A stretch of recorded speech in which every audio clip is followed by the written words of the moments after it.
Voltamos com o segundo bloco desse espaço parlamentar primeiro quadrimestre de 2021, que hoje conversa com o vereador Abner de Madureira. Abner, nós estávamos falando a respeito de alguns projetos que você elaborou na legislatura anterior e também falando a respeito das feiras, queira ou não, vamos acabar caindo na questão do comércio.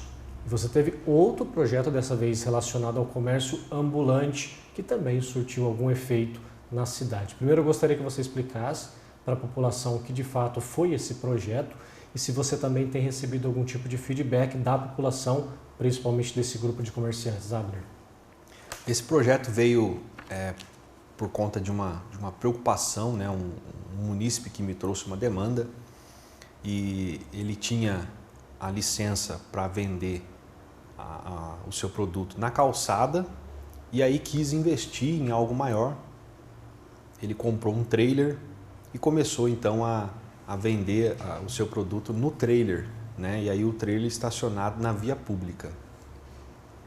Ele veio até o Atendibem para poder alterar ali as questões do trailer e tal, e até o anterior estava no nome de um outro munícipe e ele veio atualizar então a licença, né? Quando chegou no setor de posturas da prefeitura, o pedido dele foi indeferido e o fiscal ligou para ele dizendo que ele tinha 30 dias para retirar o trailer da via ou apresentar um termo de cessão de uso ou um contrato de aluguel de uma garagem, de um terreno para poder colocar o seu trailer. E aí a gente foi verificar essa situação. Notamos então que na Lei 068, que é o Código de Normas de Postura, estava bem claro que ao vendedor ambulante é proibido estacionar nas vias públicas, ponto. Então, nesse artigo, nesse inciso já estava previsto a impossibilidade dele colocar o trailer na via, né? E fomos estudando e avaliando, conversei com o prefeito, conversei com os fiscais de postura, que deram a ideia, né? E pensando nessa ideia, fizemos então a sugestão de alterar esse inciso.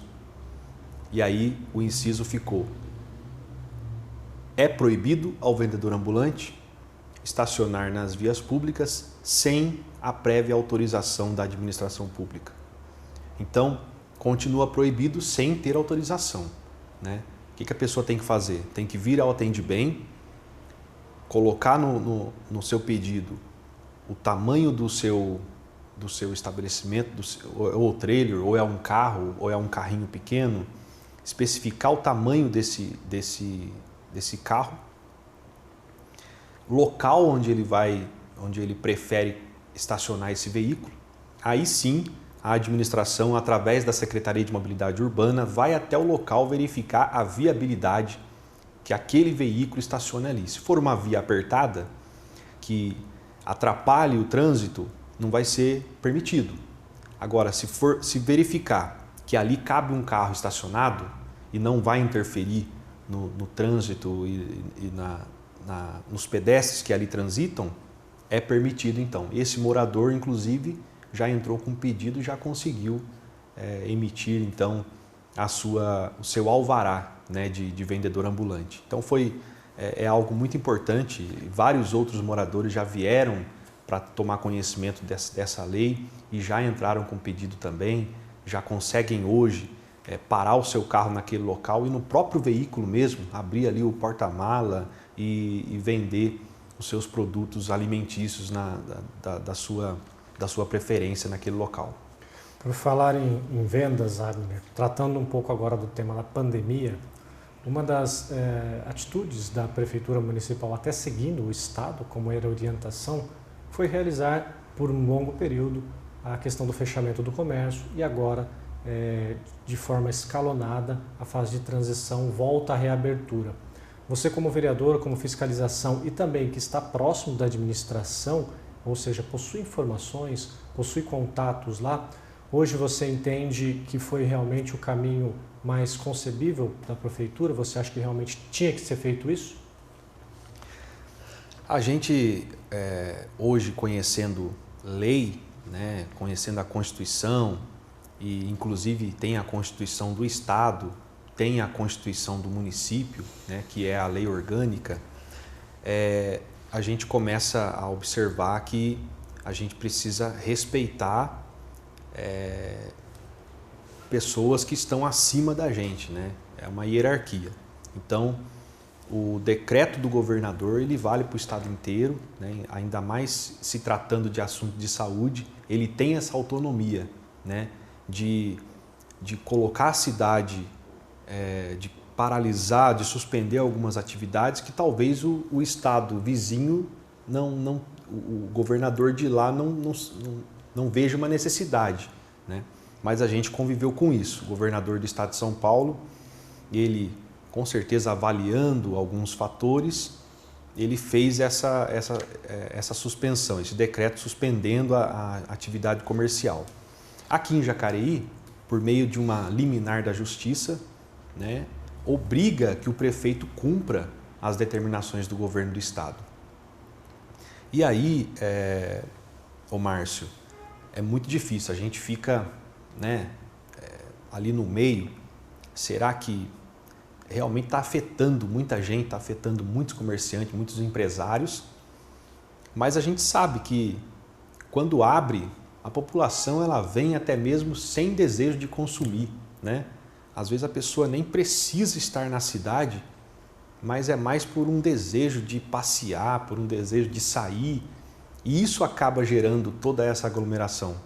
Se viessem somente as pessoas que vão comprar algo essencial, tudo bem, mas o problema é que não acontece dessa forma. As pessoas realmente saem, as pessoas realmente vão para a aglomeração, então às vezes é necessário realmente dar uma freada nisso, porque os números a gente viu no início do ano, nos primeiros 15 dias do ano, a gente chegou a mais de 100% da ocupação. Havia um desespero, porque ocupou todos os leitos da cidade, era necessário entrar no CROSS para poder transferir o paciente, algum que precisava de uma UTI em São José, e às vezes São José também não tinha que o secretário tinha que ligar para o secretário estadual para que ele intervisse no hospital regional para aumentar a oferta de leitos no hospital regional para Jacareí. Então foi um desespero muito grande e, lógico, o governador do estado, recebendo toda essa avaliação de todos os prefeitos, de todos os municípios, foi necessário então realizar essa paralisação. Agora, hoje, dia 30 de março, a gente já viu que quarta-feira passada houve um novo decreto a partir de amanhã, dia 1º de maio, com as medidas restritivas mais suaves um pouco, mas mesmo assim ainda continuam algumas atividades suspensas, ainda tem o toque de restrição das 20 às 5 da manhã. Então tudo isso é para a gente realmente cuidar da nossa saúde, da saúde do próximo, porque esse vírus veio e causou um estrago muito grande em todo o mundo, né? Abner, voltando a falar um pouco a respeito dos seus trabalhos anteriores. Nós temos um problema em Jacareí, que não é específico de Jacareí, mas que é um problema em relação à mobilidade urbana, em relação ao transporte de passageiros, seja ele relacionado aos ônibus, ao Uber, aos táxis e tudo mais. E você fez um projeto direcionado a isso, tentando amenizar toda essa problemática, que foi a questão aí você vai dar mais detalhes em relação a isso, mas eu gostaria que você comentasse a respeito dessa questão do aval, né, de transporte para táxis. Não engloba, até onde me recordo, a questão de motorista por aplicativo, né, porque me parece que isso é uma outra hierarquia, como você havia dito, mas explica para a gente, esse projeto que foi aprovado no ano passado, hoje você enxerga ele fazendo efeito na rotina da cidade? Fala um pouco, Abner. Sim, esse projeto também veio de uma demanda apresentada pelo representante do Sindicato dos Taxistas aqui da cidade, que é o William, e junto com os coordenadores dos pontos de táxis, né? Todos eles ali num consenso de toda a lei anterior e pontuando para a gente o que eles gostariam que fosse alterado. E aí a gente preencheu toda as alterações que eles fizeram e fomos então ao jurídico para verificar se era viável. Fomos à Secretaria de Mobilidade Urbana, à Procuradoria do município para verificar se cabia, se a gente poderia fazer aquelas alterações. Alteramos questões como do traje do taxista, né? Colocamos algumas coisas ali que dão limites, né? Por exemplo, aqui não tinha, o taxista poderia usar uma bermuda, poderia usar um boné, poderia usar uma camiseta de time, e isso não era agradável para todo mundo, né? Então, eles exigiram que tivesse um padrão, né? Assim como São José dos Campos. São José dos Campos, o padrão lá, o traje lá é social. Então, todos eles têm que usar calça social, camisa social, sapato social, né? Aqui ainda a gente segurou um pouquinho, porque o social já não é mais tão social hoje, né? Hoje a gente tem um sapatênis, hoje tem uma camisa mais com estampa, que não é tão social, que é um esporte fino. Então a gente deixou nessas condições, né? Tiramos ali a questão do boné, né? Porque o boné acaba tampando um pouco o rosto da pessoa, tiramos o boné, tiramos a camisa de time. Então a pessoa tem que se apresentar melhor hoje. E também o uso da sandália, né? Que até então não tinha essa restrição, e alguns, assim, não sei, será que todos usam essa sandália amarrada mesmo no pé? Ou em algum momento tira ali a sandália? E a gente sabe que a legislação de trânsito não permite, né, esse tipo de uso.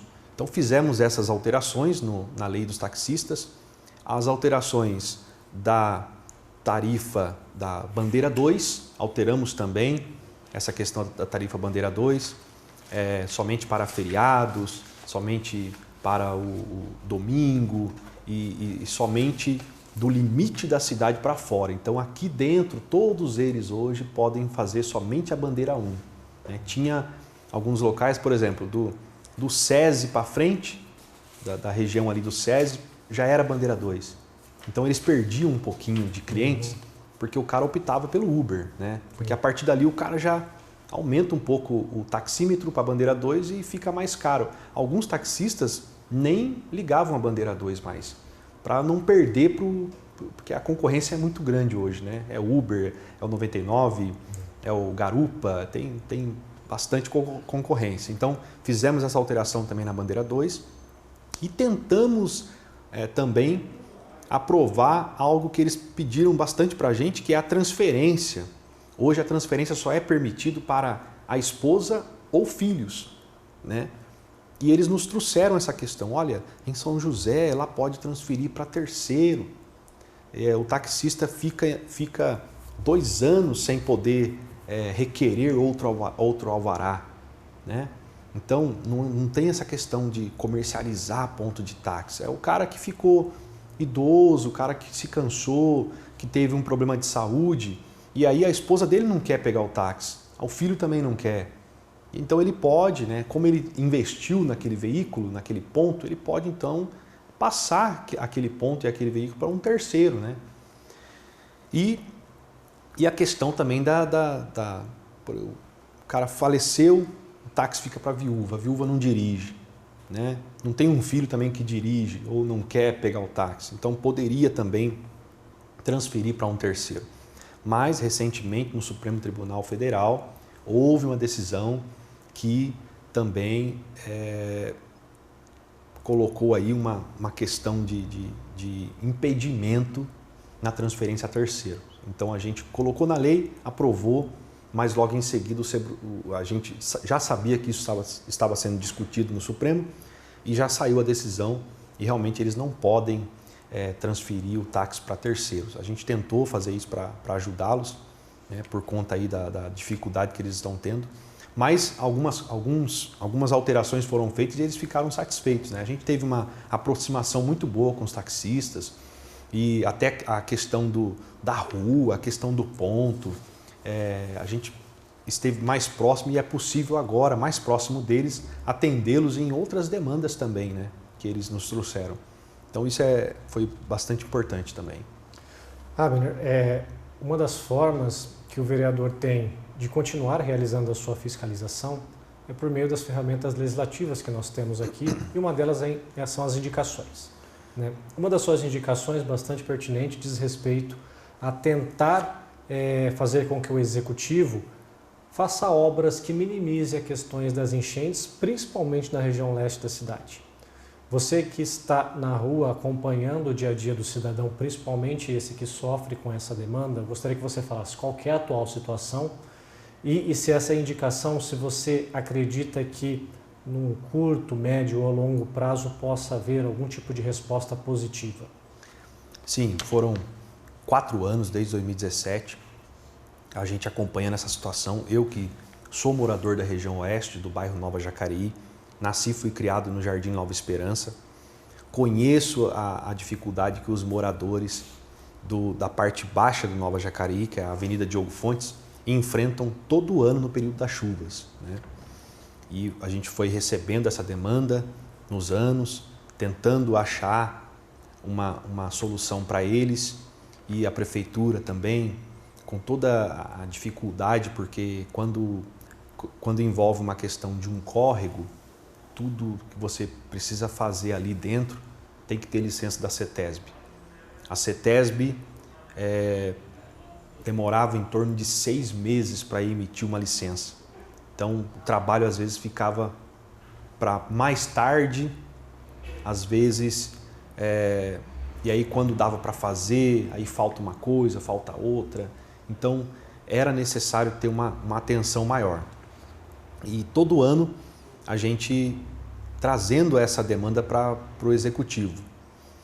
Agora, teve um período de chuva no início desse ano, muito forte, né, e trouxe bastante estrago naquela região. E eu tomei conhecimento da região do São Luís também. A gente viu que ali precisa realmente se aumentar as aduelas que passam dentro do bairro e também na Avenida Lucas Nogueira Garcês. Precisa ter um aumento ali para poder evitar que essa água fique represada dentro do bairro e cause os alagamentos e as enchentes, né, que a gente tem visto acontecer todo ano. Então eu fiz essa indicação para que no plano plurianual, né, que é o plano que vai prever aí os investimentos de 2022 até 2025, para que seja incluído nesse plano as questões do córrego da Diogo Fontes e do Jardim São Luís, né? Eu acho que está mais do que na hora da gente olhar com mais carinho e trazer realmente uma solução que dure um tempo, né? O que eu sugiro? Aumentar essa vazão para que a água não fique represada dentro do bairro, e se pensar também em piscinões, né? Ali na região do Pedra-Mar e Imperial tem muita área ali que é só mato. Então pode desapropriar uma área dessa, se for particular, e construir um piscinão ali para que uma parte do volume da água fique ali e a chuva, quem sabe, passa rápido e não afeta tanto os moradores lá na parte do bairro, né? Então são essas as indicações que eu fiz e vou continuar quando vier o plano plurianual, e agora já na construção do plano plurianual, a gente já vai começar a insistir para que a prefeitura invista e leve investimento para essa região, para que sejam dado resultado realmente efetivo, né, para a gente minimizar essa problemática ali. Abner, para a gente finalizar esse programa, eu gostaria que você falasse a respeito da sua expectativa para esse ano, não só em relação à cidade, mas também aos trabalhos da Câmara, em especial aos trabalhos do vereador Abner de Madureira. Fala para a gente um pouco disso. Então, Márcio, eu me vejo agora com uma oportunidade muito maior de estar mais próximo da população. Por quê? Porque hoje a gente já tem conhecimento e quando a gente chega para avaliar a situação, a gente mais ou menos já tem a resposta, né? A gente mais ou menos já sabe o que responder. Antes, a gente ficava até com medo de ir, porque já sabia do problema e ficava meio com medo de, poxa, eu não vou poder dar uma resposta, eu não vou poder trazer uma solução rápida que eles precisam. Mas hoje não, hoje a gente já conhece a situação que está a prefeitura, a gente espera que essa pandemia passe logo, que a vacina chegue logo para todo mundo e que as pessoas possam trabalhar normalmente, porque se o comércio não funcionar, se a indústria não funcionar, as pessoas não têm emprego e as pessoas não tendo emprego, elas não conseguem pagar os seus impostos. E a prefeitura sem os impostos, ela não consegue investir na cidade. Então, para tudo, né? Então, eu espero que a gente consiga aí receber logo essa vacina e os trabalhos voltem ao normal para que a cidade continue avançando, né? Tem aí a obra da Terceira Ponte que, graças a Deus, com o empréstimo do CAF, né, do Banco Internacional, a gente conseguiu esse valor, então não foi necessário paralisar a obra está a todo vapor. Ontem eu estive lá, está fazendo já a laje da Terceira Ponte, né? Já é uma sugestão para que vocês façam uma matéria lá também, cobrindo isso, porque é muito importante para a cidade, vai trazer uma solução muito grande na mobilidade urbana, no trânsito da nossa cidade, então é importante isso, mas que possamos voltar logo ao normal, o gabinete atender normal novamente, é isso que a gente espera. Abner, muito obrigado por aceitar o espaço parlamentar, esperamos ver você novamente no segundo quadrimestre nesse mesmo programa. Obrigado, Márcio, eu continuo à disposição. E obrigado a você também que participou com a gente desse espaço parlamentar. Esperamos que você tenha gostado, continue aí com a gente. TV Câmara Jacareí, a TV pública da cidade.